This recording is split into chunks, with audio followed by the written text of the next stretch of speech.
Hello hi दोस्तों, आज हम आपके लिए फिर बहुत प्यारी सी नई स्टोरी लेकर आए हैं। चलो तो स्टोरी शुरू करते हैं। ज्येष्ठ माह की उस भीषण गर्मी में आज सूर्य अपना पराक्रम दिखाने को प्रतिबद्ध था। प्रचंड गर्मी से इंसान पेड़ पौधों को भी पसीना आ रहा था, लेकिन यह विकल कर देने वाली गर्मी आशुतोष मन के ताप के समक्ष कुछ भी ना थी। बाहर का अंग अंग जलाता ताप ज्यादा भीषण था या मन का वह संताप जो मनोभावों को पिघलाकर आंखों के रास्ते बाहर लाने को तत्पर था, अंदाजा लगाना मुश्किल था। अभी मुश्किल से 8 बजे होंगे, किंतु दिन ऐसा लगता था जैसे पहाड़ सा निकल आया था। दिल्ली से दरभंगा धड़धड़ाती दौड़ रही उस एक्सप्रेस ट्रेन ने अभी अपना आधा भी सफर पूरा नहीं किया था। गर्मी इतनी थी कि रेल के उस बंद डिब्बे में सभी यात्रियों को ऐसा लग रहा था मानो उनका दम सा घुटा जाता था, सिवाय ट्रेन के उस डिब्बे में निरपेक्ष भाव से बैठे आशुतोष के। गर्मी के ताप से अधिक उसे इस बात का संताप था कि जो उसकी मंजिल थी वहां तक उसे पहुंचाने में यह एक्सप्रेस ट्रेन देर कर रही थी। वह तो ट्रेन घने वृक्ष समूह के झुंड के बीच से गुजर रही थी। इसी कारण यद्यपि सूरज की किरणें सीधी ना पड़ती थी तो भी कांटों सी चुभती हुई महसूस हो रही थी, जिनकी तपिश तन को ही नहीं मन को भी झुलसा रही थी। अचानक ट्रेन एक छोटे से स्टेशन के बाहर के क्षेत्र में ठप पड़ गई थी। शायद आगे लाइन में कहीं रुकावट थी, गंतव्य पर जल्दी पहुंचने की उत्कंठा थी, या फिर मन में चल रहे द्वंद्व की पराकाष्ठा। अब तक भावहीन बैठा आशुतोष सीट से उठ खड़ा हुआ था और व्यग्रता में कभी वह ट्रेन के दरवाजे तक जाकर बाहर झांक आता और कभी वापस आकर बैठकर खिड़की के बाहर रेल की पटरियों को झांक लेता था, जो साथ ना होकर भी साथ चल रही थी। पटरियों को देखकर यकायक आशुतोष उदास हो गया था। ठीक उसके और माधवी की तरह तो थी वह कभी ना मिलने वाली रेल की पटरियां, जो साथ साथ चलकर भी कभी मिल ही नहीं पाई थी। माधवी का स्मरण आते ही आशुतोष का मन व्याकुल हो चला था और वह कभी शर्ट की जेब से निकालकर उस चिट्ठी को पढ़ लेता जो माधवी ने उसे भेजी थी, और कभी अपने पस की अंदर की जेब से निकालकर उस फोटो को देख लेता जो उसने लड़कपन के पहली प्रेम की मीठी गंध के साथ अपनी बालिका वधू माधवी के साथ मेले में खिंचवाया था। आंखों के कोर नम होने के साथ टपकती बूंदें उस चिट्ठी नुमा कागज के पुर्जे को भिगोने लगी थी। कहीं आंसुओं से उस पर लिखे अनमोल शब्द मिट ना जाएं, यह सोचकर आशुतोष के हाथ उस चिट्ठी को समेटकर वापस शर्ट की पॉकेट में रख रहे थे। इस अनमोल चिट्ठी को वह किसी भी हालत में खराब नहीं होने देना चाहता था। वह चिट्ठी जो वजह थी उसके इतनी दूर से तुरंत ही चलकर आने की, बिना किसी रेल रिजर्वेशन के, बिना किसी प्लान के। आधा घंटा रुककर ट्रेन वापस अपने गंतव्य की ओर बढ़ने लगी थी। खिड़की से आई ठंडी हवा के झोंके के मध्य मन को भी शांति देने के लिए आशुतोष ने जेब से चिट्ठी एक बार फिर निकाल ली थी। आंखें फिर नम हो आई थीं। पूरा पत्र बार बार पढ़कर आशुतोष की निगाहें उन्हीं पंक्तियों पर आकर ठहर जाती जहां लिखा था, आ जाओ आशु, देबू मिलना चाहता है तुमसे, अब ज्यादा समय नहीं बचा। कैसे लिख लेती थी माधवी इस विकराल दुख को जिस पर आशुतोष अपनी निगाह रोक भी नहीं पाता था। देबू की खबर पढ़ते ही उसके हृदय का स्पंदन तीव्र हो जाता था। हो भी क्यों ना उसका एकमात्र पुत्र, उसके जीवन की आखिरी उम्मीद जो था देबू, जो स्वयं उसके ही पाप कर्म को भोगता अल्पावस्था में ही कैंसर जैसी घातक बीमारी से डटकर सामना कर रहा था। चिट्ठी मिलते ही आशुतोष तुरंत ही चल पड़ा था। अपनी पहचान छुपाने हेतु कार से ना जाकर उसने रेल यात्रा का विकल्प चुना था।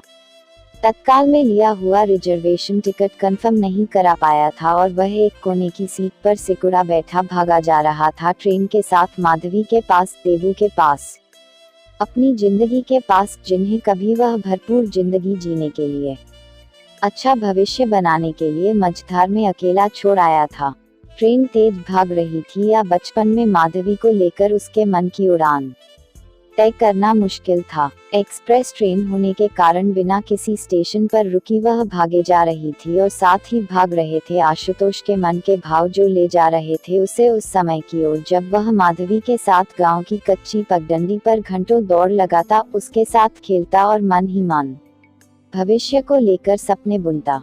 वह गांव जो न सिर्फ उसके मनमौजी बाल्य जीवन का साक्षी था अपितु अकूत पैतृक संपदा लिए उसे उस गांव के धनाढ्य व्यक्ति के रूप में अंगीकार कर चुका था। 5 वर्ष की अल्पायु में आशुतोष की मां के गुजर जाने पर रोती दादी उसे हाथ पकड़कर अपने साथ शहर से गांव ले आई थी। उसके दादाजी गांव के धनाढ्य बाशिंदों में से एक थे, जिसके चलते आशुतोष का जल्द ही गांव में नामकरण छोटे जमींदार के रूप में हो गया था। बेहिसाब छूट और लाड मिलने से वह गांव की शैतान टोली में शामिल हो गया था।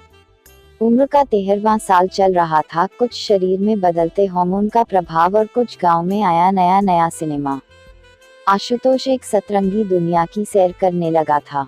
उसे मात्र विहीन देखकर दादी रोया करती, अपने फूटे भाग्य को कोसा करती। आशुतोष को हमेशा खुश रखने की ललक में दादाजी उसे पैसे दे देते, सिनेमा देखने के लिए, घर के बाहर खुशी ढूंढने के लिए। वह अपने आवारा दोस्तों के साथ सिनेमा देख कर आता, घंटों आईने के सामने बाल बनाता, फिल्म के गाने याद करके अगले दिन साथियों को सुनाता। माँ का रूप रंग उसने भरकर पाया था। 13-14 की उम्र में ही वह 18 वर्ष का गवरू नौजवान दिखने लगा था। फिर दादा से मिली बेछूट पॉकेट मनी वह सजने संवरने पर ही खर्च कर देता। तरह तरह की टोपियां, चश्मे, नई प्रचलन में चली जीन्स टी शर्ट पहनकर वह खुद को किसी हीरो से कम ना समझता था। और फिर आई जीवन में माधवी। 15 वर्षीय माधवी उम्र में भले ही आशुतोष से बड़ी थी, पर फूल की तरह कोमल कमसिन माधवी के साथ आशुतोष की जोड़ी ऐसी दिखाई देती थी मानो कृष्ण संग राधा।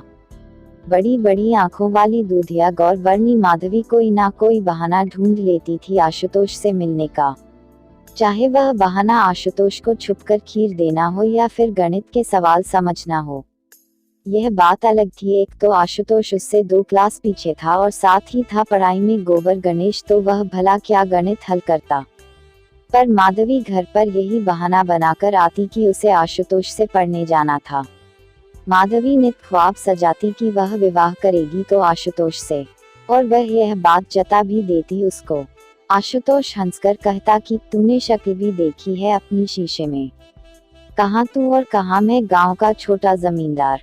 माधवी घंटों आईना निहारती, अलग अलग कोनों से अपने चेहरे को देखकर कहती, हाँ देखी है मैंने अपनी शक्ल, है तो अच्छी खासी। फिर वह खुद में ही शर्मा कर रह जाती।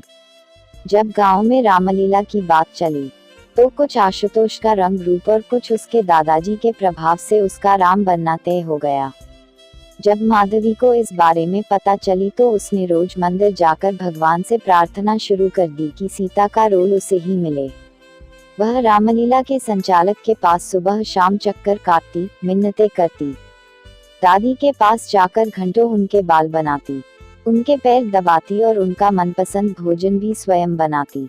कजरारी आंखों वाली मनमोहिनी माधवी जब अपनी मुस्कान से किसी का भी मन मोह लेती थी तो कोमल हृदयी दादी का दिल उससे कैसे अछूता रहता। अपने आशुतोष के लिए उन्हें माधवी से प्यारी दुल्हन कहाँ मिलती। उन्होंने दादाजी से साफ कह दिया था कि आशुतोष की बगिया महकाने वाली और कोई नहीं माधवी होगी।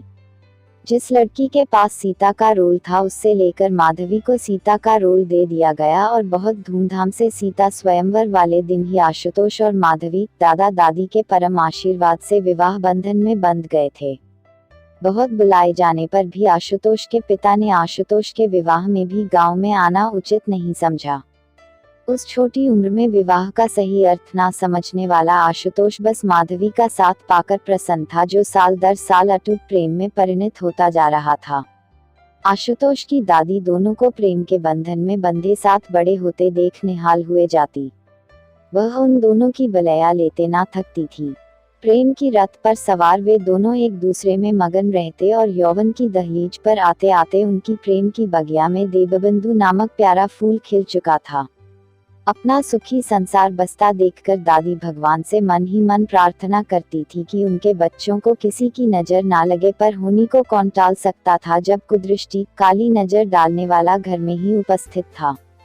शहर में आशुतोष के पिता अमरनाथ अब पत्नी के गुजर जाने पर उस बेलगाम घोड़े की तरह थे जिनके दुष्कृत्यों को ना तो कोई टोकने वाला था, ना ही जहां जीतने की उनकी अंधी चाहत को कोई रोकने वाला।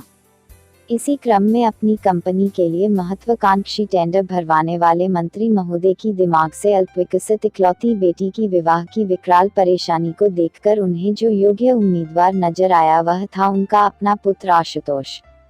वह अब किसी भी कीमत में आशुतोष का विवाह मंत्री जी की उस कन्या से कराना चाहते थे जो न सिर्फ दिमाग से अल्पविकसित थी अपितु मंत्री जी के अत्यधिक लाड प्यार में पली बड़ी नकचड़ी और बदमिजाज भी थी, जिसे उसके दिमागी असंतुलन के चलते कभी भी दौरे पड़ने लगते थे। मंत्री जी की एकलौती पुत्री से आशुतोष का विवाह कराकर अमरनाथ न सिर्फ अपने वैध टेंडर पास कराने की अभिलाषा रखता था अपितु मंत्री जी की सारी अकूत संपत्ति पर भी अब मालिकाना हक जताने का सपना देखने लगा था, और यह अब उसे हर हालत में पूरा करना था। गांव में उचित शिक्षा न मिल पाने और दुनिया की समझ न हो पाने पर आशुतोष एक उसे नासमझ युवक के रूप में बड़ा हो रहा था जो सही गलत में भेद करना भूल गया था। जब अमरनाथ ने गांव जाकर आशुतोष को अपने साथ शहर चलकर मंत्री जी की कन्या से विवाह करने को कहा तो दादा दादी विरोध में खड़े हो गए थे। उन्होंने तुरंत अमरनाथ को वहां से चले जाने को कहा। दादाजी ने अमरनाथ को बुरी तरह से फटकारते हुए कहा, अब तक तुमने आशुतोष की सुध नहीं ली, और जबकि आशुतोष सुखपूर्वक जीवन बिता रहा है और एक बेटे का पिता भी बन चुका है, तो तुम इतनी अनर्गल बात लेकर चले आए। तुरंत यहाँ से चले जाओ। मेरा आज से तुमसे कोई संबंध नहीं है। मत रखिए आप मुझसे कोई संबंध, लेकिन आप लोग मेरे बेटे से मेरा संबंध नहीं तोड़ सकते। मैं अपने बच्चे का अच्छा बुरा जानता हूँ, कहकर अमरनाथ ने घड़ियाली आंसू बहाते हुए आशुतोष को गले से लगा लिया था। बचपन से ही पिता के प्रेम को तरसा आशुतोष का मन अचानक इतना सारा प्रेम पाकर निहाल हो गया था और पिता के प्रेम में अपना अच्छा बुरा सोचना भूल गया था। अमरनाथ ने उससे कहा कि माधवी उसकी गांव में पत्नी बनी रहेगी, उसे बस शहर चलकर मंत्री जी की बेटी सोनी से विवाह करना है, जिससे वह उन सारे ऐशो आराम का मजा उठा सकेगा जो उसने कभी सपने में भी नहीं सोचा होंगे। पिता के दिखाए रंगीन चश्मे से आशुतोष की अक्ल पर पत्थर पड़ गए थे। वह अमरनाथ के साथ शहर जाने को तैयार हो गया। दादी का रुदन, माधवी की अनुनय करती सुनी आंखें और देबू का प्यारा चेहरा भी अब उसे रोक नहीं पा रहे थे। माधवी का तनाव चरम पर था। जीवन के किस मोड़ पर आ गई थी वह। उसने कभी सपने में भी नहीं सोचा था कि भगवान उसकी ऐसी परीक्षाएं लेगा। वह आशुतोष के समक्ष जब ना जाने के लिए गिड़गिड़ाई तो आशुतोष ने हंसते हुए कहा, पगली, मेरा तेरा प्यार कोई एक दिन का थोड़ी है जो मेरे शहर जाने से टूट जाएगा। मैं शहर जाकर बहुत सारे पैसे बना लूं, फिर तुझे और देबू को अपने साथ ले जाऊंगा। इधर आशुतोष ने शहर की ओर कदम बढ़ाए थे और उधर दादाजी ने प्राण त्याग दिए थे। दादी और माधवी को अकेले संघर्ष करता छोड़कर वह आशुतोष के वियोग में दम तोड़ गए थे। आशुतोष का विवाह शहर में सोनी के साथ बहुत धूमधाम से हो गया था। अब मंत्री जी का दामाद बनने के कारण वह स्वयं को कहीं का राजा महसूस कर रहा था। अमरनाथ ने उसे भोग विलास का वह सागर दिखा दिया था जिसमें तैरकर वह अपने गांव, अपने सुखी संसार से बहुत दूर निकल आया था। दादाजी के मृत्यु का समाचार भी उसके मन को विचलित नहीं कर पाया और बस वह औपचारिकतावश मात्र एक दिन को आकर वापस लौट गया था। न कुछ माधवी से कहा सुना और न ही देबू को गले लगाया। साल दर साल बीत रहे थे। भोग विलास में डूबा आशुतोष न यह देख पा रहा था कि वह सिर्फ अमरनाथ का मोहरा मात्र था और न ही उसे अब माधवी का एक क्षण भी ध्यान आता था। अपने जीवन की अंतिम अवस्था में इतनी विकराल परिस्थिति को ना सहन कर पाने के कारण दादी भी माधवी को अकेला छोड़कर चिर निद्रा में लीन हो गई थी। माधवी सूखकर कांटा हो चुकी थी। पूरी तरह से मुंह फेर चुके आशुतोष से उसने अब संपर्क करना बंद कर दिया था। दादाजी अपने पीछे बहुत जायदाद छोड़ गए थे, लेकिन जिस प्रेम रूपी द्रव्य की माधवी को अभिलाषा थी वह उसके जीवन से रिक्त हो गया था, लेकिन यह उसके दुखों का अंत नहीं था। विधाता ने न जाने कितने दुख उसके जीवन में लिखे थे। देबू अक्सर बीमार रहने लगा था। माधवी की उसे स्वस्थ रखने की सारी कोशिशें असफल जा रही ही। जब देबू की तबीयत में कोई सुधार ना होता दिखाई दिया तो गांव के चिकित्सक ने माधवी को देबू के सारी जांचें शहर जाकर कराने को कहा। जिस अनहोनी का डर था वही हुआ। देबू ब्लड कैंसर जैसी घातक बीमारी से ग्रसित निकला। यह सब जानकर माधवी के तो जैसे प्राण ही निकल गए थे। जिस दिन वह जांच कराकर देबू को लेकर वापस गांव आए उस पूरे दिन उसने भोजन नहीं किया। शाम होते होते घंघोर बारिश शुरू हो गई थी। उधर आसमान में बादल घुमड़ रहे थे और इधर माधवी के मन में विचारों का तूफान हिलो मार रहा था। वह कब तक इस तरह से परेशानियों से लड़ती रहेगी? क्या उसकी मुश्किलों का कुछ अंत है? यूं ही जिंदगी के थपेड़े सारे उसी के नसीब में लिखे हैं। एक तरफ घुमड़ते बादल अपनी गर्जना के साथ बरखा के रूप में बरसने लगे थे, वही उसकी भावनाओं का वेग बांध तोड़कर आंसुओं के रूप में उसकी आंखों से बहने लगा था। अब वह फूट फूट कर रो रही थी। वर्तमान परिस्थितियों में स्वयं को असहज पा रही थी। रोते हुई उसकी नज़र सामने दीवार पर पड़ी, जहां पर उसने दादा दादी का फोटो लगाया हुआ था। उस फोटो पर नजर पड़ते ही उसके आंसू और तेजी से बहने लगे। आंखें बरसाते हुए उसके होंठ बस यही कह रहे थे, आप लोग मुझे अकेला क्यों छोड़ गए? मुझे भी अपने साथ ले जाते। मैं कैसे इस बेरहम दुनिया का सामना करूं? तभी उसे सामने से दादी का चेहरा मुस्कुराता हुआ प्रतीत हो रहा था। उसे लग रहा था मानो दादी उससे कह रही थी कि यह जीवन संघर्ष भी उसे हंसकर ही पार करना था। देबू को अब हर हालत में खुश रखना था। जब तक उसकी सांसें थी उसे जीवन में सभी खुशियां देनी थी। माधवी ने पुत्र प्रेम के ऊपर अपना आत्मसम्मान गिरवी रखकर आशुतोष से संपर्क करने का फैसला किया। उधर मतिहीन हो गया आशुतोष क्षणिक सुख के लिए अपने इस अक्षम्य अपराध, अपनी इस गलत फैसले के लिए पछता रहा था। वह सोनी का एक ऐसा पालतू खिलौना बनकर रह गया था जिसका उपयोग सोनी अपनी विकृत मनोवृत्ति को तुष्ट करने के लिए करती। वह उसे सबके सामने बुरी तरह से डांट देती और कभी कभी घर से बाहर निकलने को भी कह देती। घंटों सड़कों पर घूमता वह अपने सुखी संसार को स्वयं अपने हाथों से आग लगाने पर अफसोस मनाता। आशुतोष माधवी से मिलकर अपनी इस दुष्कृत्य के लिए क्षमा मांगना चाहता था, परंतु उसका पुरुषत्व और पिता अमरनाथ का डर उसे गांव जाने से रोक लेता। उसका मन देबू को गले लगाने को अकुलाता। माधवी के आंचल तले चैन की नींद सोने को करता। वह ख्वाबों में अक्सर देखा करता कि वह अपना पुराना जीवन जीते हुए माधवी और देबू के साथ जीवन के सारे सुखों का रसावदन कर रहा होता और नींद खुलते ही उसे अपने सारे ख्वाब टूटते दिखते देते। माधवी ने जब उसे पत्र के माध्यम से देबू के विषय में बतलाया तो वह घंटों रोया। उसे अब जल्दी से जल्दी गांव पहुंचना था। अमरनाथ को जब आशुतोष के गांव जाने के विषय में पता चला तो वह एक बार पुनः उसके रास्ते के आड़े आ गए और उसे प्यार से धमकाते हुए बोले, इस समय मंत्री जी चुनाव प्रचार में व्यस्त हैं। ऐसे में तुम्हारा गांव जाना और माधवी और देबू के साथ पाया जाना उनके राजनीतिक करियर के लिए घातक सिद्ध होगा और साथ ही साथ हमारे लिए भी। उम्मीद है तुम समझ गए होंगे और अपने गाँव जाने का कार्यक्रम कुछ समय के लिए टाल दो। मोह ने एक बार फिर प्रेम पर विजय हासिल कर ली थी।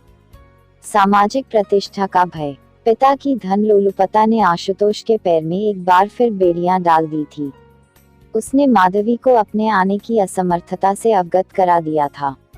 अब माधवी इस समाचार से तनिक भी विचलित नहीं हुई थी। उसका हृदय शुष्क हो चुका था।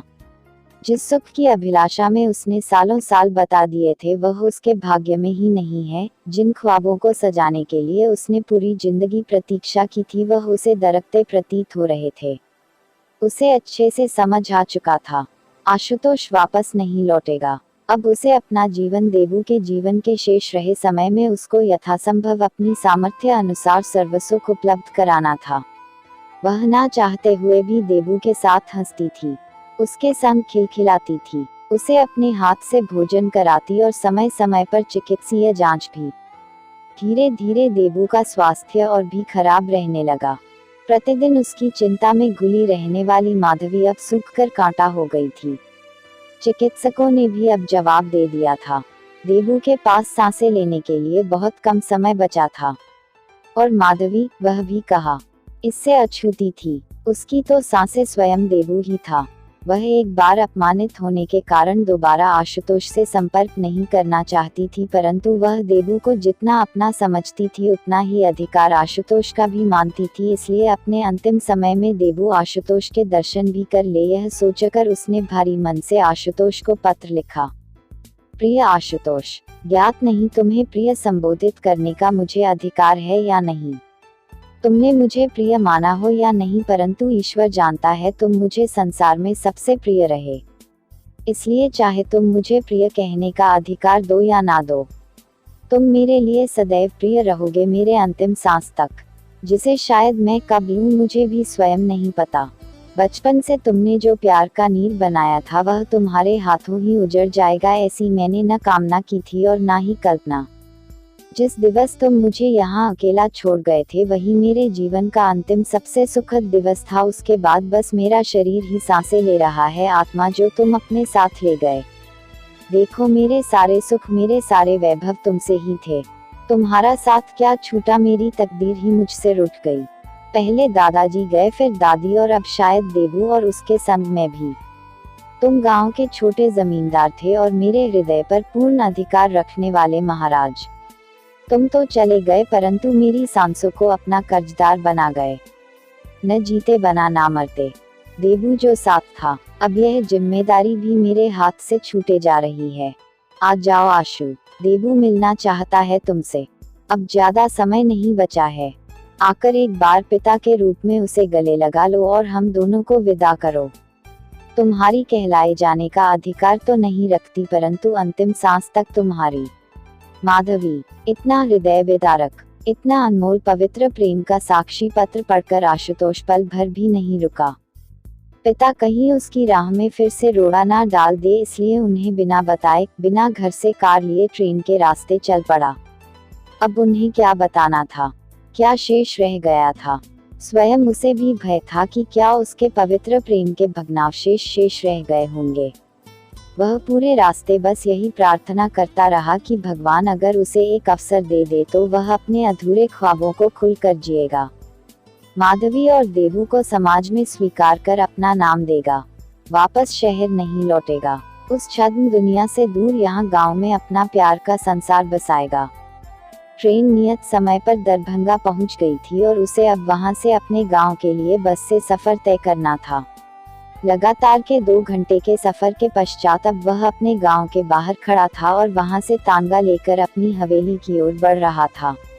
वह हवेली जिसकी वैभवता को उसने स्वयं दीमक बनकर चाट लिया था। न जाने क्यों आशुतोष का मन यकायक घबरा रहा था। हवेली की ओर बढ़ते बढ़ते हृदय की गति असामान्य रूप से बढ़ने लगी थी। हवेली के बाहर जमा भीड़ को देखकर उसका दिल धक रह गया। क्यों इतने लोग अचानक आकर समूह में खड़े हो गए थे, सोचकर ही उसका कलेजा कांप रहा था। उसके कदम धीरे धीरे हवेली की ओर बढ़ रहे थे। बाहर खड़े लोगों में से कुछ लोगों की आंखें उसे पहचानने का असफल प्रयास कर रही थी, मानो कह रही थी, अब यहाँ पर क्या करने आए हो। तभी 2 अपरिचित लोग उसकी तरफ आपस में बात करते बढ़ते दिखाई दिए। बड़ी अभागी थी बेचारी, पूरी जिंदगी अकेले ही सारे दुख उठाती रही और आज भी देखो लड़के के दम छोड़ते ही बैठे बैठे प्राण त्याग दिए। मरते हुए भी उसकी आंखें दरवाजे की ओर ही थी। न जाने अभागी किसका इंतजार कर रही थी। आगे के शब्द सुनने की शक्ति आशुतोष में अब नहीं बची थी। लड़खड़ाते कदमों से वह किसी तरह से हवेली के अंदर तक जा पाया। बिस्तर पर चिर निद्रा में लीन देवू और दरवाजे को देखती माधवी की खुली आंखें मानो उसी का ही इंतजार कर रही थी। यह दृश्य देखने की ताकत उसके कदमों में नहीं थी। वह लड़खड़ाते हुए गिर गया। उसकी आंखों में उमड़ आए आंसुओं का वेग और दरकते ख्वाब उसकी आंखों के साथ शरीर को भी शून्य कर गए थे। अगर आपको स्टोरी अच्छी लगी हो तो वीडियो को लाइक, चैनल सब्सक्राइब जरूर कर लीजिए। मिलते हैं अगली वीडियो में, जब तक के लिए धन्यवाद।